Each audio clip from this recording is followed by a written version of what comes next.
Hello and welcome to the World Wanderers podcast. My name's Amanda and I'll be your host for today.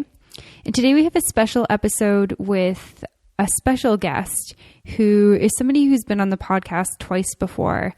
And I just really wanted to have him on again because he's one of my favorite people to catch up with and interview. And we always have such a great time just talking about travel. And so our special guest today is our friend Rory Madigan, who we met in Greece in 2011 on a Kentucky tour. And since then, we've met up with him in Australia, as well as he came over to Canada, and we had the pleasure of touring him around Calgary and Banff and Canmore. So we caught up with Rory in March of last year when he was in Mexico. And since Mexico, he's been to Central America, South America, Africa, China, and parts of Europe, as well as, a few other places in between. So he's been traveling now for 10 months and he's had a ton of really cool experiences. And it's really exciting because he's here to share them with us today. So here is Rory. All right. Thanks so much for coming on the podcast, Rory. It's amazing to catch up with you. It's amazing to catch up with you too. And thanks for having me back again. Yeah, of course. This is Rory's third time on the podcast. So he's a traveling expert, enthusiast, guru. And we caught up with him in March of 2015 and he was in Mexico in San Miguel. And he's been on the road since March of 2015. So that's pretty incredible. Yeah, it's been a long journey. Yeah, and how are you feeling? You've been traveling for 10 months now?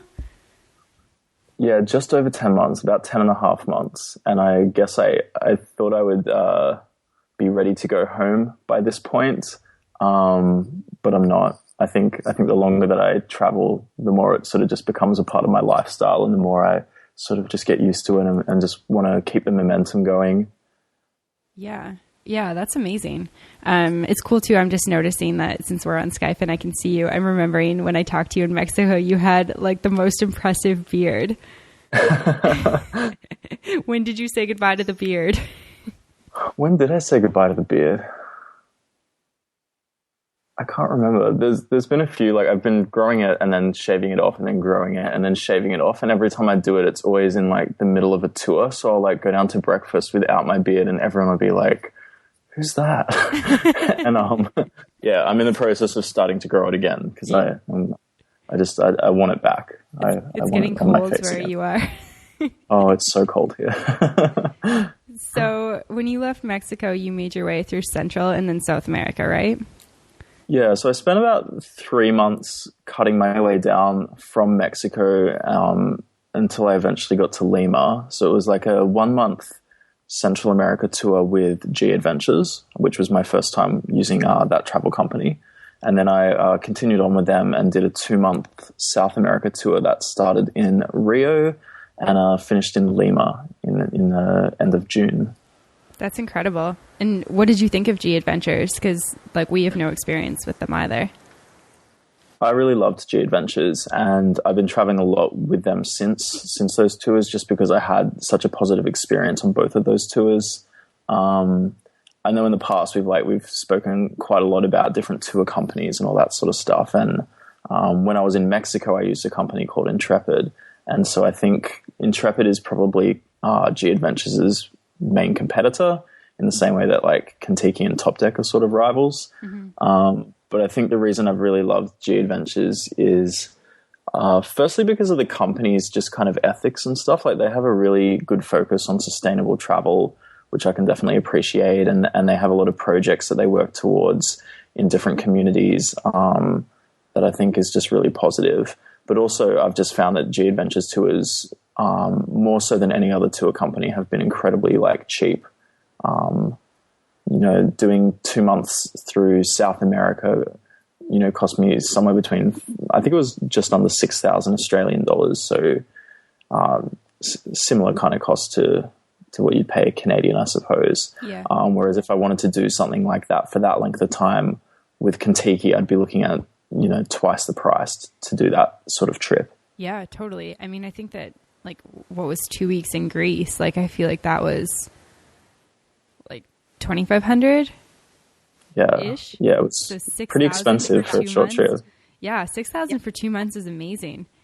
And yeah. That's really cool to know, so that like listeners out there who want to do tours have that option, because that's the biggest thing about doing a tour is it's so much more expensive, but 6,000 for 2 months is really reasonable. Yeah, it's often hard to sort of decide between doing a tour or just backpacking, because there's obviously like pros and cons to both of them. Mm-hmm. And I'm at the point where I'm trying to plan what I'm going to do next year, because this journey is just like never ending at this point. And part of it's like I should try to save some money by backpacking a bit. But I don't know. I don't know if it's the same for everyone else, but I find backpacking can get a little bit lonely at times, especially if you're only spending 2 or 3 nights in each city that you're going to. So for me, doing G Adventures tours, doing Kentucky, Intrepid, any tour company for me has always been a really positive experience. And I've always come away from those tours with just amazing connections with people from all across the world that I don't think I would be able to get if I was just backpacking by myself. Mm-hmm.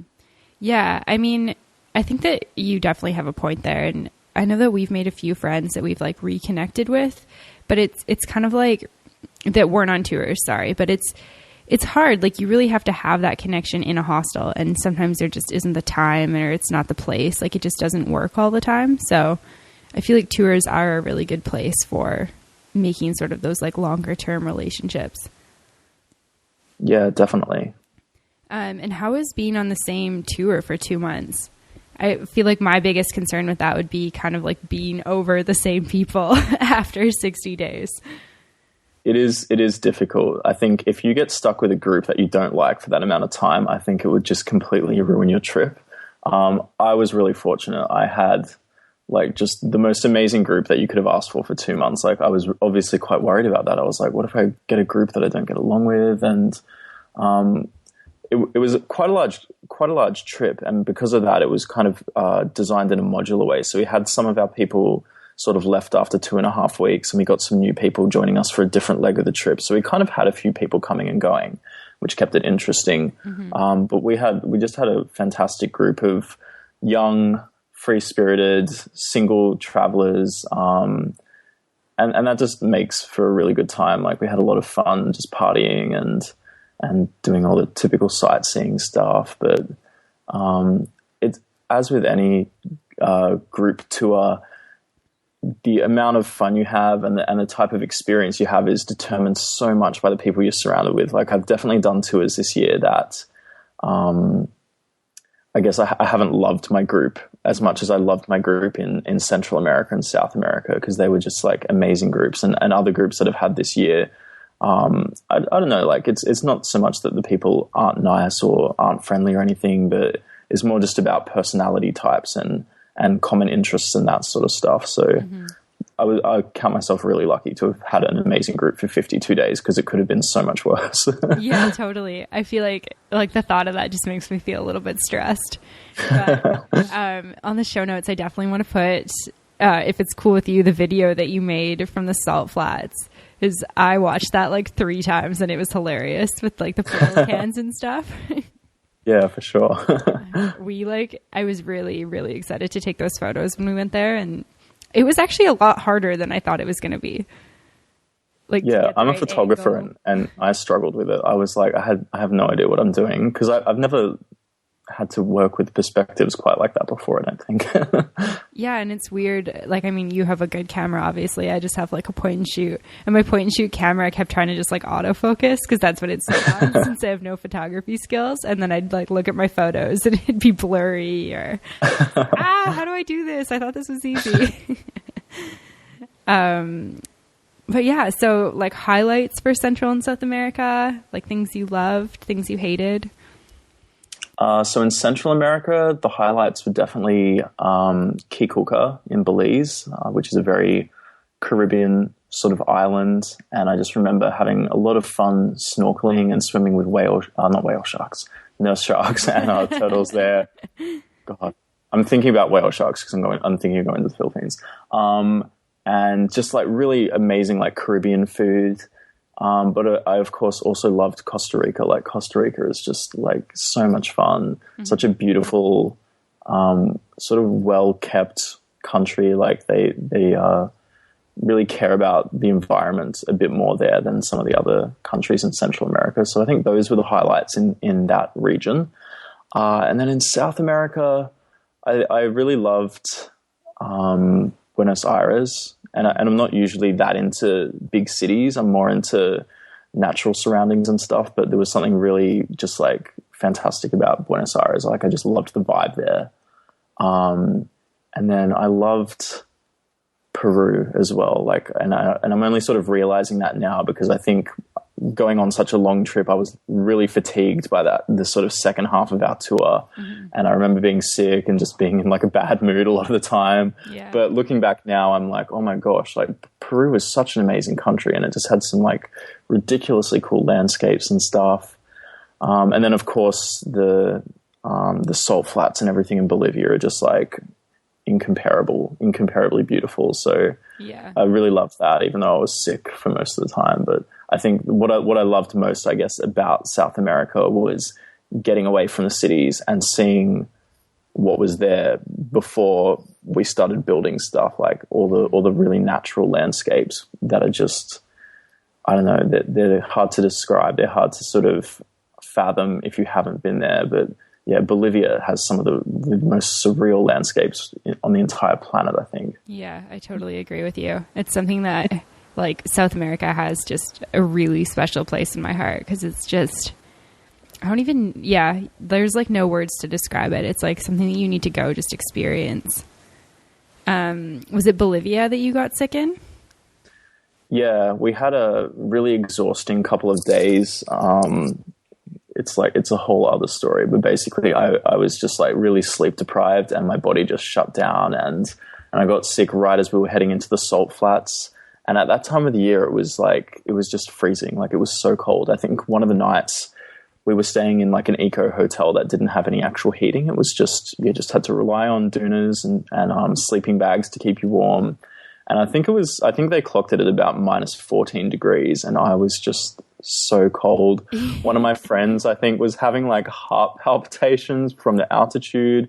One of my friends was sleeping on her side and she woke up and the entire right-hand side of her body had gone numb because her circulation had just sort of like slowed down. It was just a horrible night for all of us. It's one of those things like, the experience of being there was not particularly pleasant because I was just in so much pain, but what we saw there was so worth it. Like I would be sick like that all over again if I could see, like the pink lagoon and see the salt flats and the cactus island and all that sort of stuff again. Yeah, totally. We were there in May, so maybe similar time to you, because it was also freezing when we went. Like I actually didn't change my clothes for like 3 days because I was like, I actually am too cold to take off my clothes. Like I can't take these pants off because I'm going to get too cold and changing.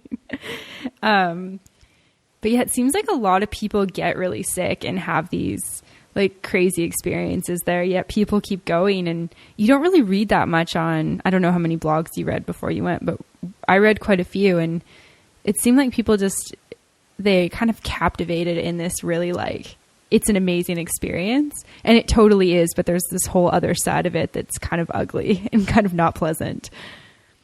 Yeah, I think with all travel and the way that we document travel, we're always just kind of projecting the highlight reel of our experiences. And I've sort of pointed that out a few times on my Instagram. I'm like, I know it looks like I'm doing something amazing every single day, but that's only because I'm not telling you about the awful 19-hour bus journey that we had to get here. And I'm not talking about like how sick I've been. And I'm not talking about like all the times that I've, like had like fucking diarrhea because I've been eating apples without washing them and stuff. Like, yeah. I think we sort of focus so much on the positive when we're traveling that people are maybe caught off guard when they finally go there themselves and they don't realize that, okay, it's not always like as easy and as clean and as safe as you might expect it to be. Yeah, totally. That's a great point. And it's something that's kind of been like top of mind for me lately.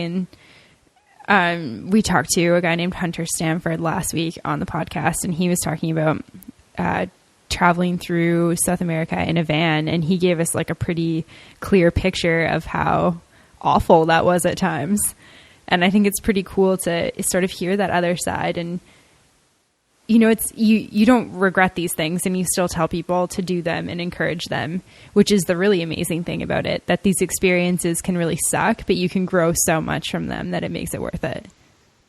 Yeah, and I think when people are open to having those kind of honest conversations about travel, I don't know, for me personally, it's a lot more convincing when someone tells me all the terrible stuff that happened to them when they traveled, because there's so many countries, like, I don't know if everyone's the same as me, but when I talk to people about travel, I get so inspired by their stories, and I want to know everything, and it can help me decide where I want to go on my next adventure. And there are a lot of countries that I went this year and that I'm planning to go next year that I had no desire to travel to 12 months ago. Like, they were not on my list at all. And then people started telling me their stories, and it was the people that didn't kind of glamorize everything, the people that were like, this was so difficult, like it was so hard sleeping in a tent. And I was like, that's what I want. Like, I want a challenge. And then talking to people about India, which is a country that even 3 or 4 months ago, I had no interest in going to, speaking to people about India a lot recently and hearing the way people talk about India compared to the way people talk about, say, Europe.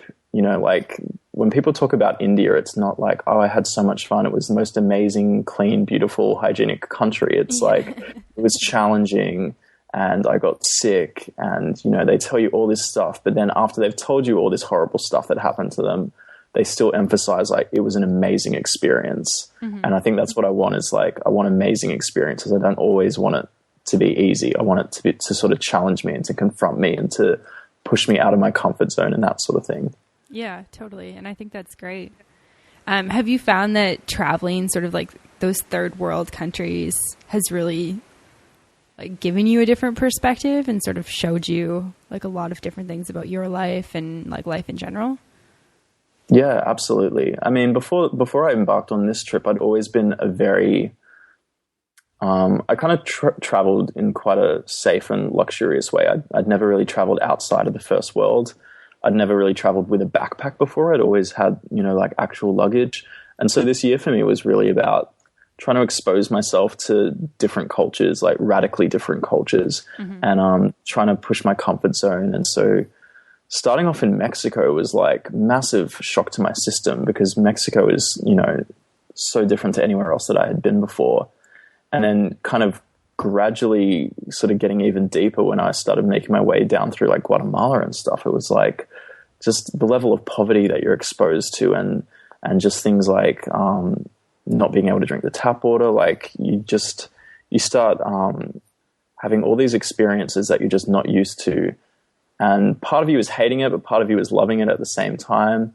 And I think for me personally, like I'm at a point now where I've traveled a lot of Europe and I've traveled a lot of the Americas now. And I think I appreciate traveling outside the first world so much more, because it is so different and because it is so new to me.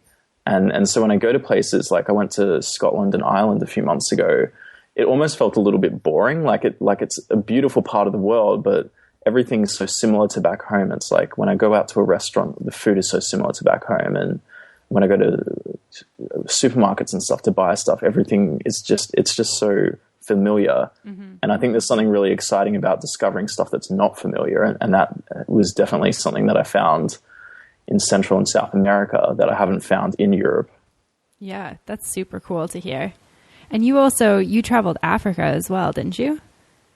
Yeah, that was the most incredible trip of my entire life. And I've traveled a lot, but I don't think anything will ever compare to traveling Africa. What was it about Africa? Because like I've been down to Morocco, but that's as far into Africa as I've been. And I feel like that's really, really different from the other parts of Africa.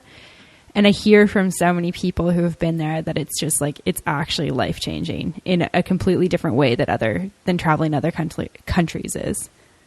Yeah, I think that's 100% true. I don't even know what to say about Africa. For me, it's like I've always been quite Afrocentric in general. Like, I can't explain it. I've just always like really loved African culture, and I've really loved, I don't know. But then going there, and it's just one of those things, like you can watch a documentary about Africa and you can see all this stuff happening, and like, you know that there's animals in Africa. But when you see an elephant for the first time and you're not even on safari, like you're just in a truck driving to your campground and you see an elephant on the side of the road, you just like, you can't understand, like it takes a minute of your time just to like comprehend, like, I'm in Africa. There's an elephant like right there. It's just one of those places that like actually does leave you speechless, and it just really impacts you so much, because I think so few people travel to that part of the world. So you're not constantly hearing stories about it the way that you're constantly hearing stories about, say, Barcelona. Yeah. And just, again, like similar to Bolivia, just some really like amazing landscapes in Africa, like amazing deserts and deltas and all that sort of stuff. But yeah, safaring in Africa is just like, it's just crazy. It's just crazy to see animals in the wild that are not going to be there in 30 years. Like seeing the endangered black rhinoceros was just like this incredible moment. Because I know that, like, I don't know, like if I was to ever have kids, my kids would never be able to see one of these animals in the wild, because in 20, 30 years, they're going to be completely eliminated. And it's so surreal. Crazy. That's a really cool experience. And how did you travel? I know you met up with a friend, but how did you travel Africa? So we did a G Adventures tour again. And this was overlanding tour. So we, instead of having different public transport that we used, like we did in South America and Central America, we had a purpose-built overland truck that we used for the entire 3 weeks. Oh, sweet. And so in that, we packed up basically everything we needed. So there was ourselves, at one point 6 other passengers, and then we gained a few more. We had a driver and we had a guide. And the company provides your tents, it provides your mattresses, it provides all the stuff you need for cooking. Basically all we had to bring was our pillows and our sleeping bags and our own personal stuff. And so we traveled overland in our truck, basically through the desert for 3 weeks, slept in tents most nights. There was a couple of nights where we got upgraded and got to sleep in hotels or hostels. But for the most part, it was camping in campgrounds. There was also a couple of nights where we camped in like not campgrounds, just like camped in the middle of nowhere, in the middle of the jungle. And I know that's not for everyone. That's definitely something that I think people need to think about when they're considering Africa, is like, if you want to do it cheaply, you're going to be probably sleeping in a tent, which is why I suppose a lot of young people focus on other parts of the world before they go to Africa. But for me, like, personally, I love camping. I would love to do more camping throughout the world. So camping throughout Africa was just like this dream come true. It was just so amazing. Yeah, that's super cool. Was it like scary at any points? Like, were there ever any moments where you're like, I'm in like the middle of the desert in Africa in a tent? It wasn't as scary as I expected it to be. It wasn't as scary or difficult as I expected it to be, but there's definitely some moments where I felt a little unsafe. Yeah. Mostly to do with the wildlife. Okay. Because even though you probably think you go to Africa and you probably think, okay, I need to be cautious of tigers aren't even Africa, lions and hyenas and, you know, all these other animals. The things that kind of ended up scaring me a little more were not those things. Like, there was one night we were in a campground and I was walking to the bathroom and there was an oryx standing right there, and I'm not 100% sure what the plural of oryx is. I'm not sure if it's oryxes or oryx, but they're known to be kind of standoffish. So if you get within close range of one, like, they get quite defensive and they might attack you. And I'm just like staring at this oryx like, oh my gosh, like, what do I do? And so I just kind of slowly made my way around the bathroom block and just was kind of like, okay, I'm glad nothing happened just then, but anything could easily have happened then. And there was one night where I was coming out of the bathroom after just having a shower, and there was a snake just like at the base of the step that I was about to go down. And thankfully security was nearby and kind of addressed the issue for me. Yeah. Perhaps not in the way that I would have liked. I would have preferred it if he just kind of scared the snake off, but he felt the need to bash it to death with a rock, which I didn't really support. I didn't really like that. It's a little bit aggressive. It's a little bit aggressive. I was like, it's like, I don't like snakes, but they're part of, it's, you know, I don't like the idea of killing animals for the sake of killing animals. Yeah, no, totally. I feel you. And so what is an oryx? Like, I'm picturing it like a raccoon, but I don't know. I could be completely off. An oryx is, I think, a type of antelope. I could be wrong. I don't know that much about animals and stuff, but it has enormous straight horns that it fights with, I guess. Okay. And so I guess that's why I was a little worried. I was like, please don't impale me. Like, just let me go brush my teeth. Yeah, part of like the antelope, sort of like deer, elk, moose family. Yeah, something in that family of animals. Yeah. No, that's fair. That's something that, I mean, I guess, so you hear these things in the media and about Africa and how it's dangerous, but I feel like you think like people with weapons and, you know, these crazy stories about people getting kidnapped. Didn't even think about the fact that there's lions that just live there, and there's elephants and rhinos. Rhinos are really dangerous.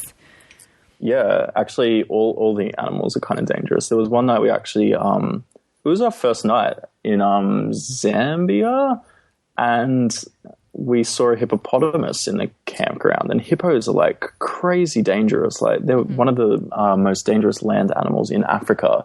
And we're walking to our tent, and it was just on the other side of this fence, maybe 20 meters away from us. And I went to my friend, I was like, do you see that? And she was like, what? And I was like, there's a hippo there. And this enormous hippo was just like feeding on the grass. And, you know, if there wasn't a fence there, anything could have happened. Like, and they're the sort of moments when you have to remind yourself, like, I'm not watching a documentary.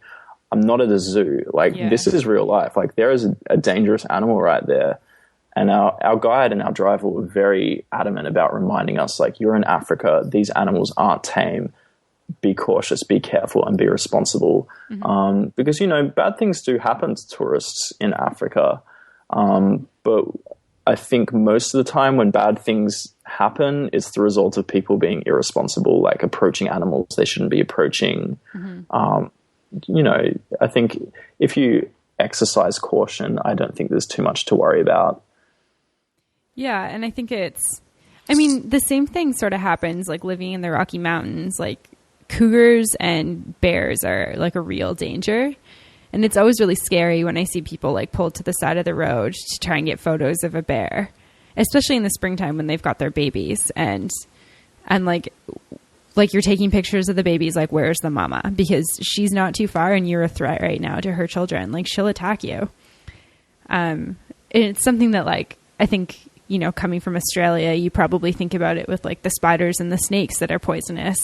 But then it's like we go to this different place and we see things that are so, like, where else do you see a hippo? Like, only in a zoo. And it's completely safe when you're in a zoo. So it's one of those things that you do have to keep in mind when you're traveling and you're somewhere new. Yeah, absolutely. Yeah, that's really interesting. Did you have any other, like, sort of things that were like scary or dangerous in Africa? Because I feel like people really depend on the media. And I know that a lot of people were really concerned when Ryan and I went to Colombia, and we got to Colombia and we were like, Colombia is way safer than Bolivia or even Peru in a lot of ways. And I feel like people don't go because of these stories. And I feel like Africa is kind of the same. Yeah, I mean, there are dangerous things in these countries, but I think the media kind of inflates or overemphasizes those dangers to the point where you almost don't want to go because you're certain something's going to happen to you, and it's just like it's a chance. There's a chance that it could happen to you. But you know, you look around the world; the bad things happen everywhere around the world. You know, cities that people consider quite safe are falling victim to terrorist attacks. And it's not like you would ever say, I'm never going to go to Paris because of something that happened recently there. You know, most people are still going to want to travel to Paris at some point in their life. Or even New York. Yeah, but there's so much negative attention on countries like Colombia and countries like South Africa and stuff. And you know, there's parts of South Africa that are definitely not very safe. But that doesn't mean the entire country is unsafe. Yeah. And I think the countries that we went to, Botswana and Namibia in particular, I never felt unsafe in those countries. And I suppose I didn't really know too much about those countries before I went there. I'm still not sure if they're countries that do have a lot of negative media attention, but I felt quite safe in those countries. And even Zambia, I felt quite safe. Cape Town, I was a little more cautious than I was in other parts of Africa. But I think that was more to do with the fact that I was in a city as opposed to in the desert where, you know, the only thing I had to worry about was snakes and oryx and other animals. Yeah. That's totally fair. That's really cool to hear, because I feel like so many people they get held back by being scared of something happening. And I mean, like, in a lot of big American cities, there's really dangerous areas of the city. And, you know, people still live there. They travel there because it's, you know, it's the United States, or same thing about Canada or Australia, maybe on a different scale, or even Europe.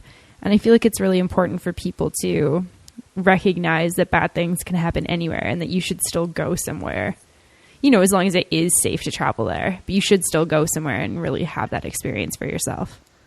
Yeah, I mean, it's definitely normal to be cautious, but I think you also need to educate yourself. You know, you can't dismiss an entire country based on safety concerns in one city. If that was the case, you know, like, if all we heard was media reports about Detroit, no one would visit the USA, but everyone understands that Detroit is a very small part of the USA. And it's the same for places in South America. It's the same for Mexico. Like, in particular, like, I think a lot of my friends and family were quite concerned about me going to Mexico by myself. They were like, you know, Mexico's so dangerous. There's drug cartels and there's kidnappings. And I was like, yes, I'm aware of this. I've researched it. I've looked into it. I care about my safety, but I also knew that a lot of the cities I was visiting were quite safe. I wasn't traveling into border states, and I wasn't traveling into areas where that sort of stuff is happening. So I think as long as you're educated and as long as you're able to research that stuff in advance, you know, there's no reason to completely write off an entire country just because of something that's happening in one city. Yeah, totally. And Detroit's a great example of that in the US. It's like, can you imagine if people only knew about Detroit? They just literally wouldn't come to the US. So after Africa, did you go to Asia or did you go up to Europe? I can't remember. After Africa, I went to China for 3.5 weeks. Okay. And did you do a tour again in China? Yeah, so that was G Adventures again. I've done a lot of G Adventures tours this year. It sounds awesome. I remember when we looked into tours down in Rio for Carnival in 2014, we debated G Adventures, but you just don't know, right? We had experience with Kentucky. We'd had a really good experience. So we're like, okay, we'll try it again. But I feel like G Adventures is definitely something that I would look into. Yeah, I think all tour companies have their advantages and disadvantages, and even now, like, I'm not committed to any one tour company. I'm quite selfish in the way that I choose my tour companies based on prices and based on itineraries and stuff. So there's trips I'm doing next year that won't be with G Adventures, but I do, like, I have loved my experiences with them so far. So yeah, the one I did in China was a 3-week G Adventures tour. And it was the first tour that I've done with them this year that didn't have an age bracket on it. So the previous ones that I'd done were designed for people from 18 years old up into their 30s. And this one that I did in China was sort of open-aged. So we had a really good mix of young people that were in their, say, 40s or 50s. And that was a really interesting experience as well. Did it take away from your experience, or do you feel like it added something to your experience?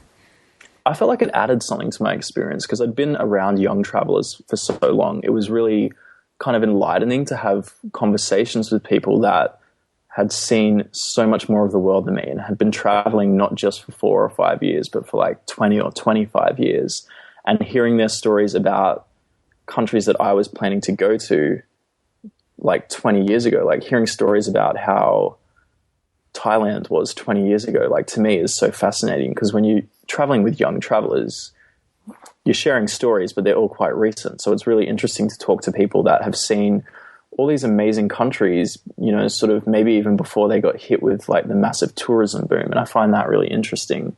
But also just like everyone in my group was just really nice, like really, really kind, really open to conversation. You know, sometimes people can be quite closed off when you're traveling or don't want to make conversation. I found in that group, everyone was just so happy to share stories and to just engage with one another about travel. And speaking to a lot of people in that group sort of helped me decide on the places I'm going to go next year. So that was really good. Yeah, that's awesome. And had China always been somewhere that was on your list, or was that somewhere that kind of got added as you went? That definitely got added as I went. And I don't think any one person particularly inspired that, because I don't think I know too many people who have explored China in depth. And maybe that's what actually intrigued me about it, was the fact that I guess a lot of people view China as a tourist destination for retirees. Like, it's not the kind of place that backpackers are like dying to go to. Like, when you think of sort of backpacker destinations, you might think of Southeast Asia, or you might think of South America, but not too many backpackers are like branching out and heading to China. And so I was just kind of intrigued by it. And I was intrigued by the idea of visiting a communist country. And it was interesting. Like, it was definitely an eye-opening experience. Yeah. What was it like being in a country that doesn't allow their people to be on Facebook and that sort of thing? It was strange. As I said earlier, I think it's important to share both sides of the story, or different perspectives on everywhere you go. I think it's important to not over glamorize everywhere. And you know, I've been to amazing places this year, and China was a great experience, but it was a very unusual country to travel. Like, I don't think I've ever traveled anywhere that has just been so just incredibly different in terms of culture and cultural attitudes. And it was very strange. Like China's obviously enormous, and China has an enormous population. And the one thing I found there was that we saw so few Western tourists. And I don't know if it's because there were so few Western tourists traveling, or because you just notice how many Chinese tourists there are there. Yeah. But yeah, it was such a shock to me, I guess, initially. And then I just kind of adjusted very quickly. And stuff that, when I look back at it now, seems really unusual to me, at the time started becoming kind of normal. And then when I eventually crossed the border into Hong Kong, which is this very modern, very otherwise, like by our standards, normal country, I was like, oh my gosh, China is weird. Like, China is weird. Like, I'm not imagining this. China is weird. Like, getting that juxtaposition when I crossed the border, I was like, oh, yeah, it is strange. Like, just little things like stuff that we consider rude, they don't consider rude. And I suppose stuff that we consider quite normal, they might consider rude. Like, they have this, they just kind of spit on the street. And I can't really explain this, but in Australia, we call it hocking a loogie, when you kind of inhale through your nose and you're trying to get like mucus out of your nose by spitting it out. And they will do that everywhere. They'll do it in hotel lobbies. They'll do it in train stations. They'll do it everywhere. Ew. And it's just the most like destructive noise I've ever heard. Like, you just hear it and you're just like, oh my God, like, what is this? And it's like something that you do in like the privacy of your bathroom here. Yeah, it was just a bit weird. And, you know, like, I don't want to... Oh no, go ahead. I don't want to generalize any culture, because like, I would hate to be that person that's saying, you know, Chinese people are weird, but as a whole, like, China was very different to what I'm used to. And it was, I don't know.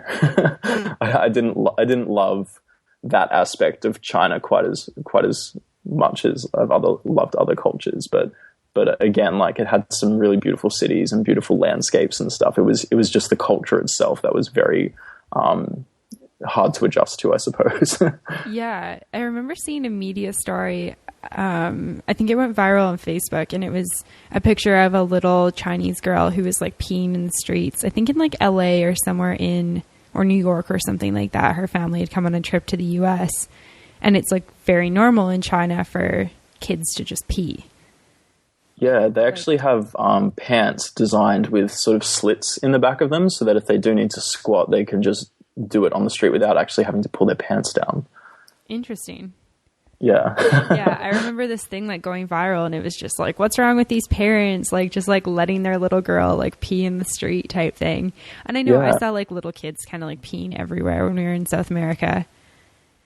And I'm sure that there's like parents in North America and maybe Australia who are like, okay, my kid really needs to go. But it might be, you know, that sort of one-off situation when you're like, okay, like we can plan better next time. But yeah, I've heard from a few different people too that it's like you go there and you just see like, even with babies, like parents kind of just holding them over like a garbage can or something and like, okay, do your thing. Yeah, I'm sure it's normal to them. But to me, that's, you know, it's hard not to be kind of shocked by that. Oh yeah, totally. And I mean, it's one of the cool things about traveling is when you experience something like that and you really realize like how far outside of your comfort zone you are. You're like, what is happening right now? So would you go back to China, or do you feel like you sort of are like, okay, cool, like I've seen China, experienced it, like I'm good? I think I'm good. I would definitely go back to Hong Kong because I loved Hong Kong, and I think Hong Kong is just like a true international city. It's like, it's just this amazing, vibrant city with amazing food and just a great culture. And yeah, China itself, it took a lot of work for me to get my visa for China. Like it was just a lot of hassle to get there and to get in there. And I just remember my visa application taking like a lot longer than I expected it to. So I've done 3 weeks there. I've seen quite a bit of it. I think for only having 3 weeks there, I feel like I've seen quite a lot of it. Mm-hmm. So I'm good. I had a great adventure there, but I'm not yearning to go back there in the way that I'm yearning to go back to certain other countries. Yeah, no, that's totally fair. You got to see a panda bear in the Great Wall of China, so. Yeah, I've ticked it off. I've done it now. Yeah, no, that's amazing. And then from China, where did you head?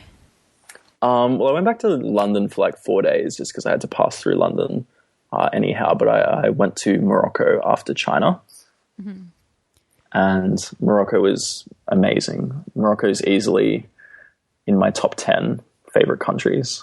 Yeah, your photos from there were incredible because you did like a camel trip like through the desert, right?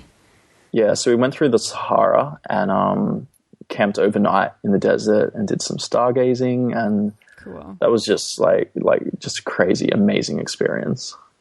Yeah, that sounds incredible. Like those, like seeing your photos and doing that, I was like, it just seems like one of those like once in a lifetime opportunities, you know, to like go out and ride a camel through the Sahara Desert and stay in a tent and then like see the stars in a way that I'm sure you can't see them when you're in a city with lights. No, not at all. And it's one of those things, until you've been in the middle of a desert or in the middle of just a remote area and stargazed, like it's just incredible, like the clarity of the sky and like that. It sounds silly, but it's one of those things I really love is just stargazing, and I did a bit of that in Southern Africa as well, and so we were just sort of camped out in the desert, dragged our mattresses out of our tents and just like doing shisha and stargazing and just waiting around to see a shooting star. It was just like a beautiful experience. Like it was just so memorable. Yeah, that's super cool. I feel like staring out into the universe and seeing so many stars is one of those like really grounding moments when you just like really become aware of being alive and like, you know, this tiny planet that we live on that feels so big. And I always think about like, it's so easy to get caught up in your day-to-day life and your world and your friends and work and drama and all that sort of stuff. And for me, I find like the mountains are really like that. Like to stare at a big mountain is like, okay, whoa, like this world is so much bigger than me. But then to see the stars is like even more, because it just is like this reminder that our planet is so small. Yeah, I think it's so important for people to just get out of cities and to go somewhere where you are faced with like a natural phenomenon that puts you in your place, whether that's a mountain or whether that's a night sky or whether it's just like an amazing sunset. Like you just need to appreciate how much is going on around you and how insignificant all of your problems are when you consider like just how big the world is. Yeah, there's just something so wonderful about like laying down and just looking at the night sky. I don't know. I can't explain it. I think there's, you can do it anywhere in the world as long as you can get far enough out of a city. And I think it's something that everyone needs to try to experience a little bit more. Yeah, no, I totally agree. I feel like it's really easy to get caught up in life and to just things become like stuff that kind of like, it becomes in your whole world. And then you kind of like see these things that are so much bigger than you. And it's just a shift in perspective to, why am I working a job that I hate when I could be going to do something that I love? Because like at the end of it all, like what really matters, Yeah. Yeah. It's one of those things. It's hard to put into words, but I feel like I know what you're talking about with the sky. I've seen some cool skies, but I haven't been in the middle of the desert, like San Pedro de Atacama. That desert's like the closest I've been, and there's still some lights around. I feel like it would be cool to just be in the middle of nowhere with like no other artificial lights.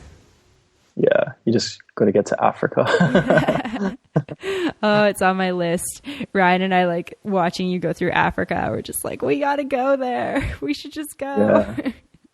Just push it up your list. Like if there's anywhere that I could suggest people go whilst they're young, it's Africa, because, there's wildlife there that's not going to be there in the future. And I think it's so important that if people want to experience Africa, that they do it whilst there is still such an abundance of different species and stuff.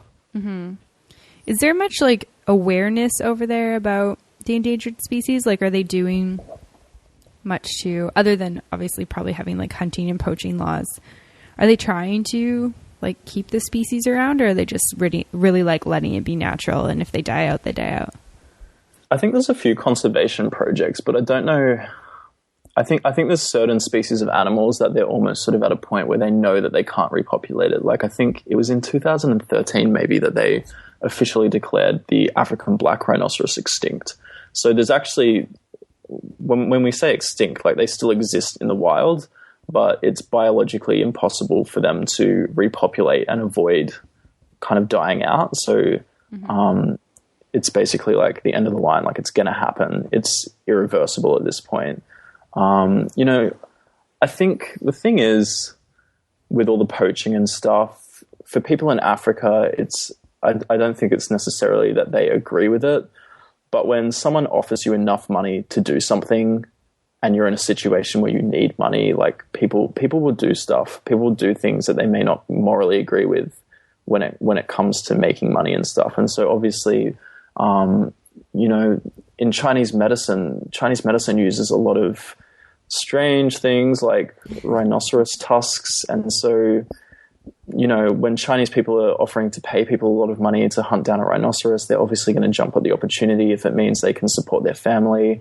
And so there's an extent to which you can hold the African people responsible for this, but I think it comes from higher up as well. And it's just sad. Like, it's tragic. Like, it's tragic that rhinos aren't going to be around, because I really love rhinos, in case you can't tell. It's just sad. It's sad to me that they're not going to be around for like the next generations to see. Like, it's really sad. Yeah, no, totally. And I think you can't fault somebody who's trying to feed themselves and feed their children, and like they actually, don't have money. You got to put yourself first at some point. So I definitely understand that. It is too bad that that's happening though, and that there's a need for people to use things like rhino tusks. It's also making me think too, like, I've kind of been like a supporter of Chinese medicine over the last few years, like as opposed to Western medicine. I'm like, oh man, am I taking any herbs that have like any sort of rhino tusk or anything? Although I feel like it's probably pretty hard to import that into Canada, but yeah, I don't imagine it's easy. I hope not. Like, oh man, am I doing something like worse for myself than I thought I was? No, that's cool. I feel like you're making me want to like buy a flight to Africa and just go. Yeah, do it. Yeah, no, Africa is definitely up there. I would like to see China too. I feel like it would be definitely an experience. Yeah, I think both of us want to just see everywhere in the world. I think I'm realizing now there's countries that you can kind of prioritize countries based on whether or not you feel like you need to see them whilst you're young, or whether you feel that you can do them later in life. And I'm sort of in this process of trying to separate these so that I can prioritize where I travel to in 2016. But China for me, great experience. I feel like I could have done China later in life though. And I think Africa, Central America, those sorts of areas, I think it's important to see them whilst you're young and whilst you have the stamina to sort of survive camping for 3 weeks in the desert and that sort of thing. Yeah, totally. That's really cool. And so from Morocco, where did you head? After Morocco, I backpacked for like 3 weeks by myself through Portugal and Spain and Belgium, and then I just went to Paris for a couple of days to see one of my friends there. And that was interesting because I'd done so many group tours this year. That was sort of the longest I think I backpacked by myself this year.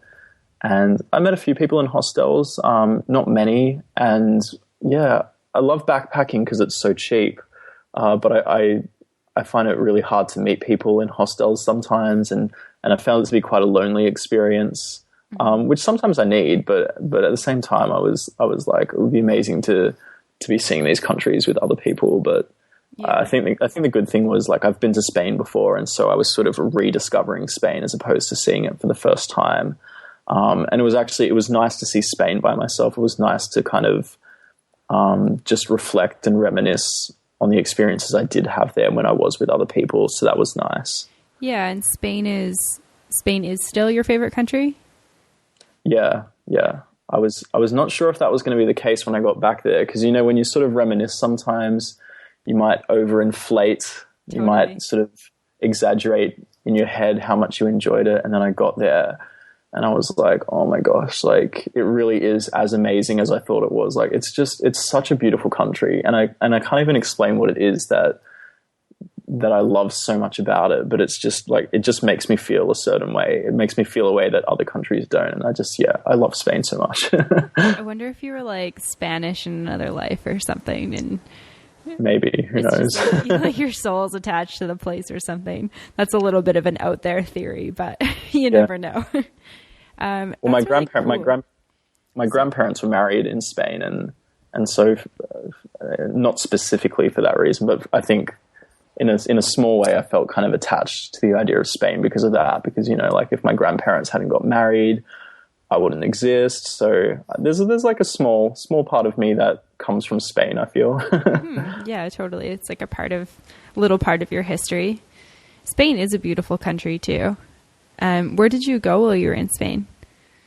I went to Madrid and Barcelona, of course. Like, I don't think you can go to Spain without hitting those cities. But then I also went to Sevilla, which is, I think, my favorite city in all of Spain. And then I went to Valencia because I hadn't been to Valencia on my previous trip, and that was really lovely as well. Yeah, Valencia is cool. It's a nice break from Barcelona, which is like so crazy. Yeah, Barcelona, I don't know. I don't love Barcelona nearly as much as I love the other Spanish cities. Yeah.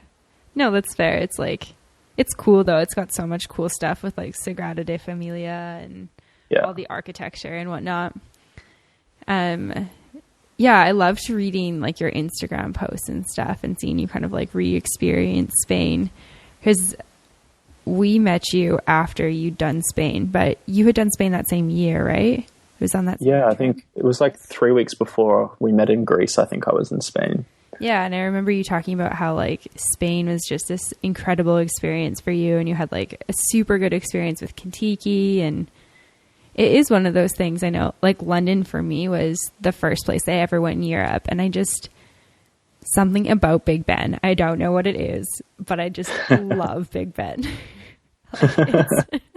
I had like this big model of it for a while. I finally like sold it to a little kid when we moved away from Canmore, and like I was like, as he was walking away with it, I really wanted to be like, you actually can't have that. That's mine. Let it go, Amanda. Just like let it go.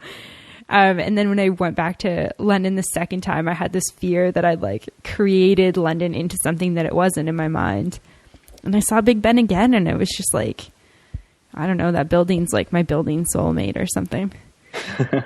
It's nice to be able to revisit places and to still feel that same way when you revisit those places as well. Yeah, totally. Because I mean, your experiences are so different depending on who you're with, and I feel like where you're at in your life, like your mindset and what's going on with you in that moment. And we're constantly changing. Things are always changing. So it's like one city or place that you really liked, you might kind of have like outgrown in a way. Yeah. It's really cool that you were able to go back to Spain and love it just as much. Yeah, it was pretty amazing. Yeah, that's a special experience for sure. And then traveling through Europe, you found was sort of unexciting compared to the other places you'd been, or was it nice to kind of like slow it down and be back somewhere that was more like first world? And I mean, it's always nice to be back in London. I think London's a bit different because London almost feels like home to me because I have family here. Mm-hmm. Being in Europe, it's just there's less that I have to think about when I'm in Europe, and because I do feel so much safer in Europe, and things are so much more normal in Europe, and I kind of miss the chaos of like being in Marrakesh and stuff like that, where my senses are overwhelmed. I go from having like these really overwhelming experiences to just having nice experiences. Yeah. And like it almost sounds like I'm saying that in a negative way, but it's different. It's a very different kind of pace. Mm-hmm. And I still love traveling Europe, and there's more of Europe that I'd love to see, but backpacking around on your own through Europe is like, it's a very different experience to being on a tour in a country like Morocco where there's just so much going on and there's like such an extreme language barrier and that sort of thing. Mm-hmm. Yeah. We went to just Tangier in Morocco, but that was like one of the craziest experiences I've ever had. I was like, what is happening right now? It's cool though. I think it's really good to challenge yourself like that. Like it really gives you a good perspective on, where you come from and the world that you live in. Like I know my whole life I was told to be grateful that I was from Canada and that I was born Canadian, but when you're just there, you don't really understand. You're like, okay, yeah, sweet. Like grocery stores, like, running water, good showers. Like, yeah, okay, cool. This is just how I live. When you go somewhere else and you experience it, you're like, okay, I understand now. Yeah. I think when you're presented with something that's so different, you're more aware that you're in a different country. Being even in Belgium, like Belgium it's quite different to Australia, of course, but there's so many similarities that you get a little bit complacent about the whole being a tourist kind of thing, and mm-hmm. and you just kind of get used to just wandering around the city and not really focusing too much on sightseeing and that sort of stuff. It was kind of cool to be in countries where it was just so different, where I couldn't brush my teeth in the shower and where I had to like not flush my toilet paper. Like I was present, like I was always present there. And I get a little more relaxed when I'm back in Europe, which can be a good thing, but I don't know. I like to feel challenged, and I like my senses to feel heightened. I like that kind of adrenaline that you get from the chaos of other cities that are a little less developed. Mm-hmm. Yeah, I totally feel you. I thrive off that as well. There's probably people who are like, you guys are crazy. So how long had you originally planned to backpack for, or to travel for? Well, I left home at the very start of February, and I hadn't booked a return international flight, but I had a return domestic flight in my country booked for the middle of October. I don't even know how many months that would have been, like 8 months or something. Mm-hmm. Obviously that didn't happen, and I'm still over here wandering around. Yeah. But I didn't spend nearly as much money as I thought I was going to this year. I think because I had traveled in so many developing countries, things just worked out quite a bit cheaper.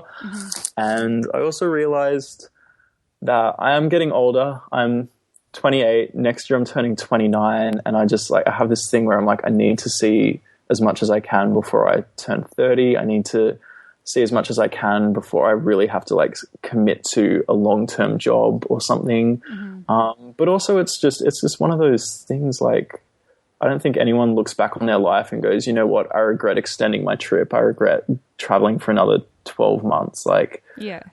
I'm really fortunate to be able to do it. So I feel like I should do it. Like, not everyone gets this opportunity. And I feel like if I just went home early and called it a day, I don't know, like, I feel like it would be such a waste. And I try to travel in a way that, I don't know, I try not to be one of those travelers that's too focused on gloating about where they've been. Like, I don't like sort of talking about travel as though it makes me superior to people. I like to share my experiences, and I like to document my experiences and hopefully allow people to kind of live vicariously through my photos and to live vicariously through my stories. And it almost feels like I'm traveling for people. Like, I feel like I'm traveling for my grandmother who never got to go to Morocco. And I feel like I'm, you know, trying to accomplish things that other people don't have the opportunity to. And like, you know, like, it's still a very selfish thing. Traveling is a very selfish thing because you're doing it for yourself. But at the same time, like, I don't know, like, I feel like if you've got the opportunity to do something, you should do it. Like, and that's, I guess, why I've decided to keep doing it for a little bit longer. Yeah, no, I think that's amazing. And that's like one of the ways that I like to think about living life too. Like, I know that I have friends I have one friend in particular who talks about how she wants her parents' life because they're retired now. And I'm like, well, I think my life's actually cooler than your parents. And like yours could be too. Like, why wait till you're in your 50s and you're exhausted from spending, 30, 40 years working? And why not just do it while you can, while you're young, before you've got a house and kids and, a partner that you have to worry about and that sort of thing. And like a big career that you can't leave. Yeah. You never know in the future what setbacks you're going to have. Like, for all I know, I could end up with a medical condition that doesn't allow me to travel as easy.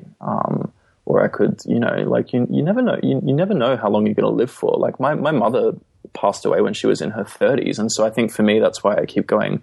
I have to travel as much as I can before I turn 30, because you never know. Like, tomorrow's not guaranteed. I think it's always wise to be sensible and to plan for your future. But I think you also need to plan for the fact that you may not have a future that's going to be as long as you think it is. And you need to sort of prioritize. And we happen to have grown up in countries and in generations where it's possible to travel quite a lot at this age. And I think, we're obviously really into travel. Like, we're not just people who kind of like traveling. Like, travel is such a big part of my life. It's such a big motivator for me. It's the reason I worked so hard at my previous job, was so that I could see as much of the world. And it's something that we're both so passionate about. So it makes sense that we would travel as much as we can.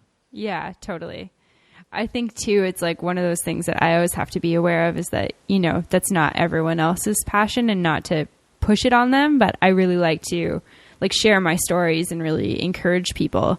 And it's one of the reasons that Ryan and I started the podcast is, to share our stories, but also to hear other people's. Like, that's one of the really cool things, is to talk to, people like yourself and hear what your story is and, what you love about travel and how you've grown through travel and everywhere you've been and your experiences.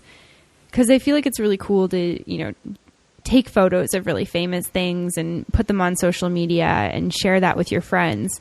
But it's also really cool to share the story behind that and, to share everything else around it, because travel is so much more than just, I guess, like seeing cool things. Yeah, definitely. So you missed your flight in the Or did you cancel your flight or just miss your flight?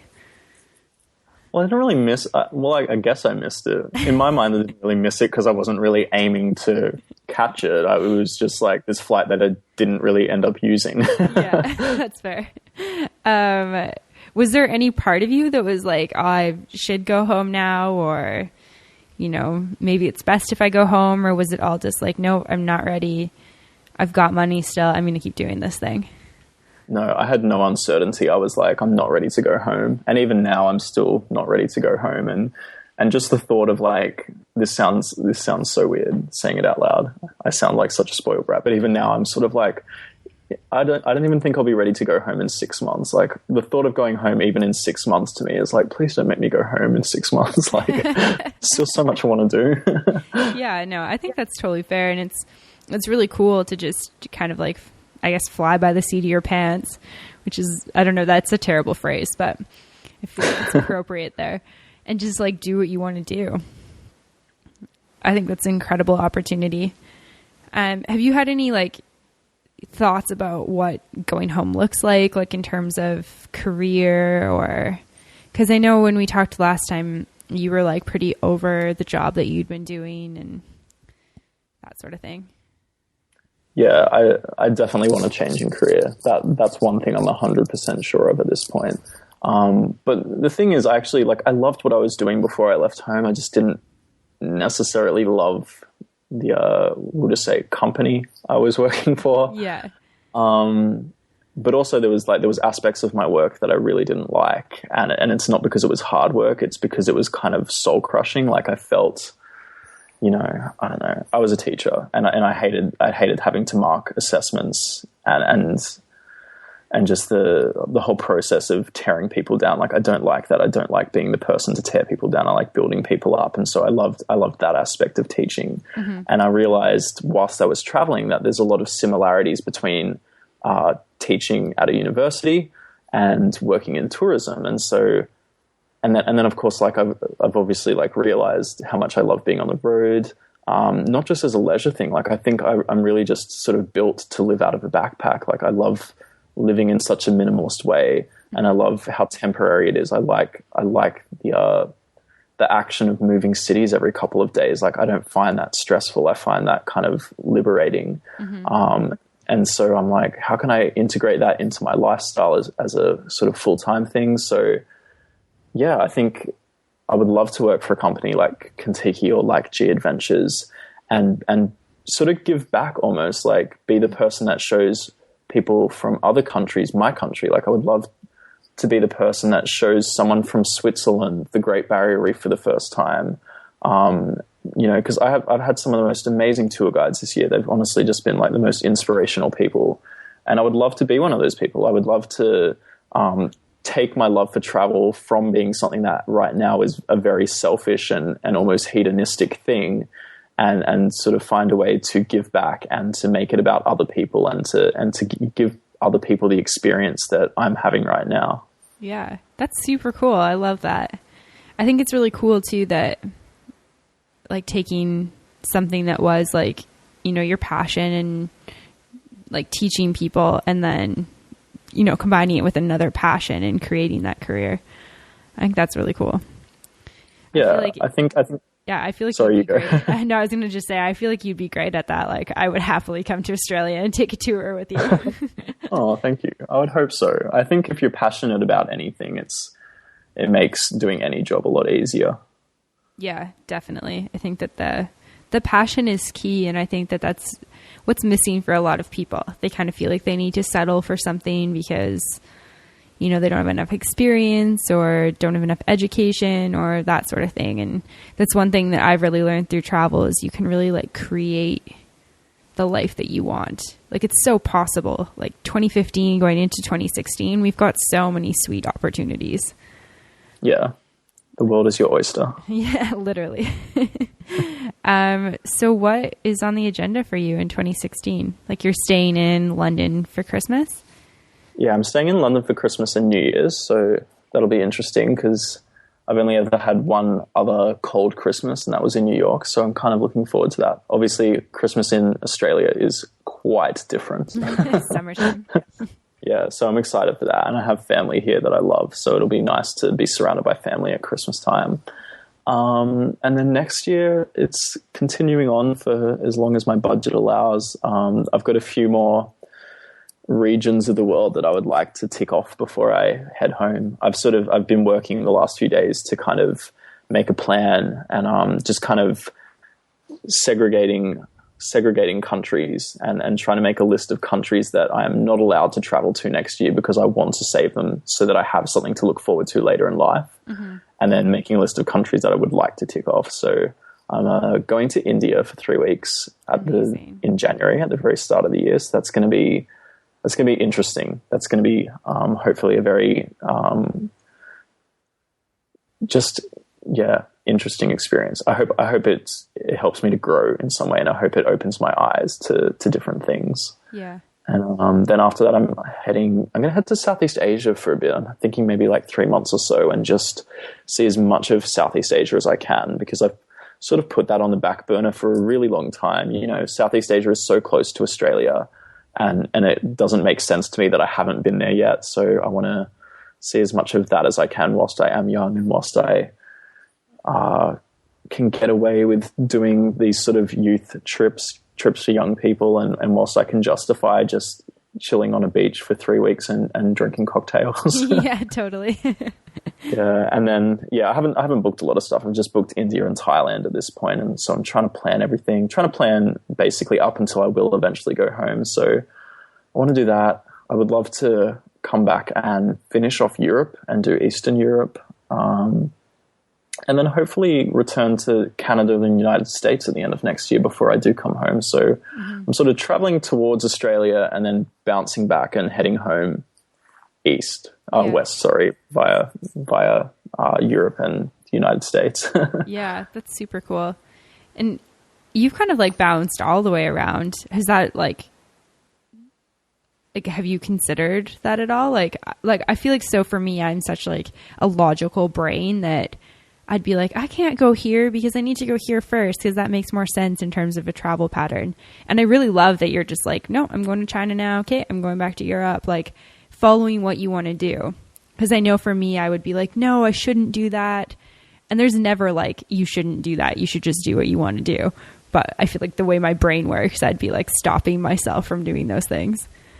Well, I was trying to keep it logical at first, and then I realized just how different climates and seasons are throughout the world, because in my head I was like, I'll just go around the world in one direction. And then I realized just how incredibly different the southern hemisphere and the northern hemisphere is, which like I should know because like I'm not an idiot. But in my head I was like, South America was going to be so nice, it's going to be so warm. And then I got there and it was like minus 14 degrees. And I was like, oh my gosh, like my plan to follow summer had not gone to plan at all. I feel like and that one. I think as well, like being in Latin America for 5 months, I have a very short attention span, and I got to a point where I was like, I think I need to jump between really different cultures to keep my mind alert and to keep my sort of drive. And so I went from like Europe to Turkey to Africa to China to, where did they even go after that? Morocco. So it was like I kind of jumped continents over about 3 or 4 months. And it was great because instead of feeling like one really long book, it felt like a lot of really short books, it was just sort of easier to sort of digest. And it I don't know, like it kept my brain going. It kept me alert, and I didn't get bored the way, like, as terrible as it sounds. There was a point sort of towards the end of South America where it was like, I'm getting bored of hearing Spanish. I'm getting bored of eating rice, and I just wanted a bit of a change. And so, it wasn't intentional. It just kind of ended up that way, that I ended up jumping continents. But I guess the one downside to that was just the exhaustion that came with so many long flights. Like it was, I think flying from Cape Town to Beijing took me about 26 hours and I was just exhausted. And so I've had some really exhausting flights, but I feel like it was worth it just to be keeping on track and changing things up as much as I was. Yeah, no, I think that's super cool. And I think it's something that people should really consider. Like if you want to go somewhere, just go somewhere. Like it shouldn't be this, okay, well, this country's in between and I also want to go there, so I'll just go there and then I'll go this other place. I think it's, you know, exactly like you said, like keep things interesting and follow what you want to do and just, you know, do it in that order. Yeah, I don't think there's any one way to travel, and I think as much as we all want to sort of do things in a logical and rational way, sometimes you just got to jump across 3 continents and just just do it. Just do what you gotta just do. be chaotic and just go with the flow. Yeah, I really love that because, like, I mean, I'm way less controlling than I used to be, and travel is a huge part of that. But I mean, going into travel the first time, like I wanted control over everything, which you learn quickly when you're traveling that you've got to let go of, or you just end up constantly angry or upset or disappointed because things almost never go as planned. And it's cool that you just were like, you kind of just like let go of all of that. It seems like okay. And cool. I think that was a very much a transition, because I used to be very like really anal about things like planning and organizing, and I still am with the trip itself, but I've got to a point now where when I am looking at group tours and stuff, I'll look at the itinerary, like I will look at the map that comes with it, and you know, there might be certain things that I want to do on the tour, but now I don't even really read the trip notes. Like I don't really read about a lot of the places I'm going to. It's like they can take me there and it'll be a surprise. And if I go there without any expectations, hopefully it'll be a nice surprise. So a lot of places I went in China and Morocco, I had no idea where I was going. I was like, where are we going today? Like, what is in this place that we're going to? I had no idea. And it was so wonderful because we got there and I went there with no expectations. And then I saw this like amazing area where Game of Thrones was shot. And I was like, this is awesome. Whereas there's been places in the past where I've read everything and I've watched every YouTube video about a specific place, and then I've got there and it's not that the place hasn't lived up to my expectations, but the tour might not have done everything that I wanted to do in that place. And so I think the best way to avoid disappointment is to just not have any expectations. And that's allowed me to just enjoy myself constantly, basically. Yeah, no, and that's amazing advice. It's something that, I mean, it's a constant practice for me in my day-to-day life as well as while I'm traveling, because I think as humans, it's like we're super creative, we're really imaginative, like we've got these crazy cool brains that think so much, but then they also, it's hard not to imagine what it's going to be like in some place or when you show up somewhere and create this like, oh, I'm going to eat this really great meal and I'm going to have this great experience. And then you get there and like maybe the food sucks, or maybe you get sick and you don't have the same experience you wanted, or, maybe your experience is just so different than what you thought. And that can be good or bad. But yeah, expectations can be really, really dangerous, I feel like, when traveling. Yeah, especially when it comes to food. Yeah, I feel yeah. I used to look at menus, just at home, like not even traveling, but look at menus and decide what I was going to eat. And because then I could feel really excited about it, which is great. But then if I got to the restaurant and say that thing wasn't on the menu, or they didn't have it, or something like that, it was like this massive disappointment for me. And I was so emotionally charged over it. And I mean, when you go somewhere, there's usually so many great things on a menu that, or I mean, maybe they're not, but you've heard that food's good, or you've read about it and everything sounds amazing when you read about it, and you get there and it's mediocre, and you're so, I don't know, I get so emotionally attached to things like that I'm like, oh, this soup sucks. It was supposed to be delicious and creamy, and it sounds so silly saying it out loud, but I guess that's the one area where my expectations, I always have expectations, because I'm a total foodie. I love food and I travel for food. Yeah. And I do the same thing. I'll read a menu and I'll be like, this is the restaurant I'm going to. I'm going to have this amazing tagine.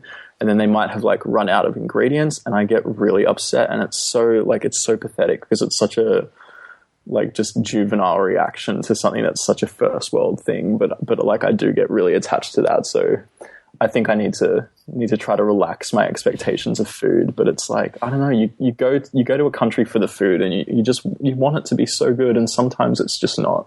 Yeah, no, I totally feel you. I've definitely experienced that as well. And I know the times that Ryan and I have had like the most like disagreements between the two of us is when we're both hungry. So it's like showing up somewhere we haven't eaten for a while. We're both hungry.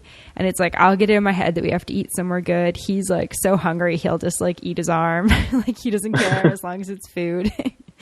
And it's like these moments where I'm like, no, but it's like one of my 3 meals today. Like it needs to be delicious. I think we're the same person. It's hard though. It's like, I don't know. Food is so delicious that I don't really like eating crappy food. I don't really eat crappy food for it to taste bad. I eat it because it's delicious. Yeah. But it is something that I know for traveling, like I have really had to like kind of let that go. Like I know for the salt flats, I don't know how your food was, but ours was pretty atrocious. Like we had kind of like cold hot dogs and some soggy salad and rice and just not like the greatest food I've ever eaten. But I'd heard beforehand that it wasn't good. So I was like, okay, just be open to like whatever they feed you. Like Brian and I had stocked up on some snacks. We're like, okay, the snacks will be good. Like, yeah, sure enough, the food sucked. And I was like, okay, this experience isn't about the food. Like, just like let the food go. You'll get your basic nutrients and you can eat well when you get off this tour. I'm okay with eating mediocre food if I'm expecting it to be mediocre, but it's when you're expecting, like when you're going to a country that is so renowned for its cuisine and then it's mediocre, that's just like, oh, it upsets me so much. Yeah. Yeah, no, that's totally fair.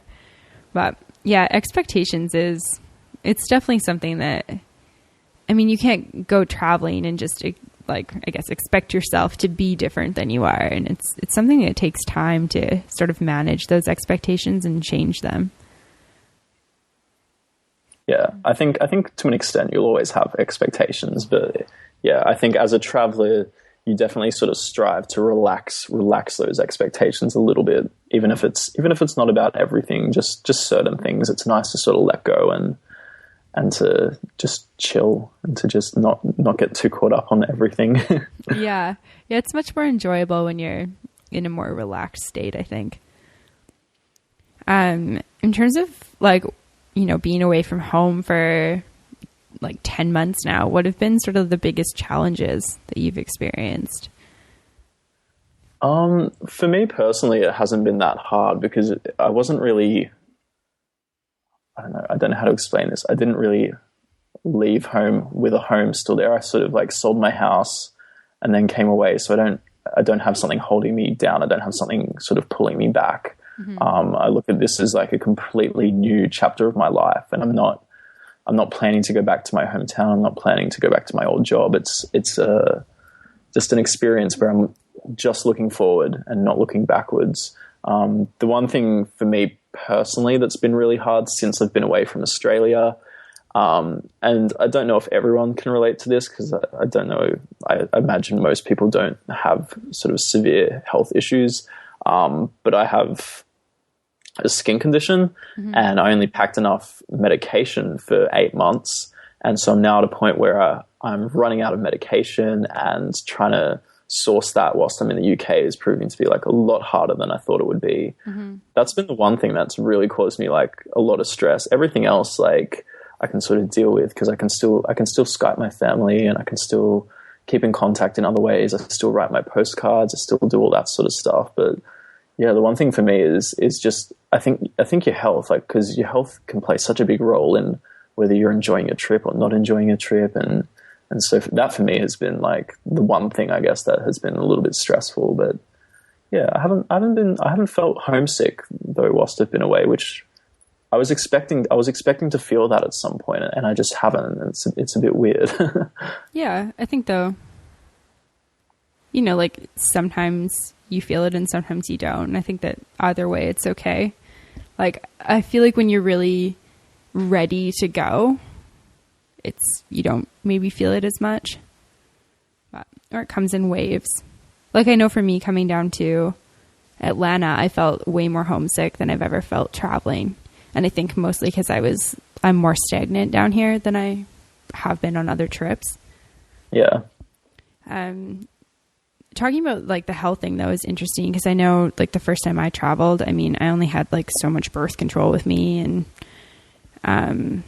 you know, like lots of people travel with only so much like medication or that sort of thing. And it is something you kind of have to consider if you're going to be on the road for a while. Yeah, definitely. It's something I wish I had planned for a little better in advance. Mm-hmm. Yeah, hopefully you can find like the medication in the UK or maybe the US. Yeah, or even just India even. Yeah, India. See what India's got over the counter. Oh my God. I think the medication I need is manufactured or was invented in India, so maybe they'll have it. Yeah, I mean, the reality of importing and exporting is that a lot of our stuff probably comes from India. I'm excited to hear what India is like for you, though. It was one of the places that I considered doing my yoga teacher training, and I realized that I was actually really scared to go there by myself because I've traveled with Ryan a ton, and I've traveled with, you know, family and girlfriends, but I'd never traveled by myself until doing my yoga teacher training. And I ended up going with Bali just because I'd experienced Southeast Asia and I kind of knew what to expect a little bit more. And I really wasn't sure what India would be like as like a single, like Caucasian female.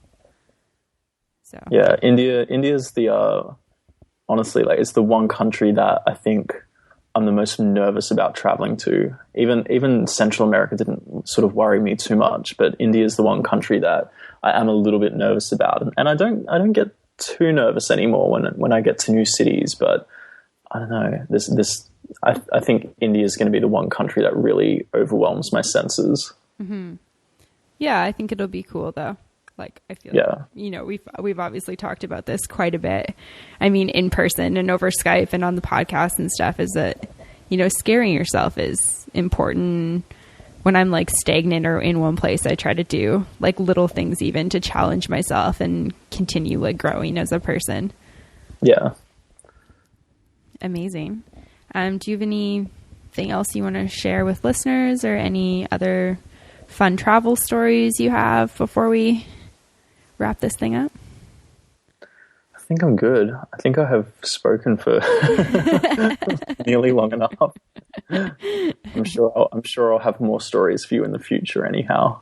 Okay. Well, amazing. Thank you so much again for coming on the podcast, and it's been so good catching up with you and hearing all about your amazing adventures. You're making my travel bug even bigger, and now I'm itching to go do something even though I'm on an adventure right now. Well, thank you so much for having me again. Yeah, of course.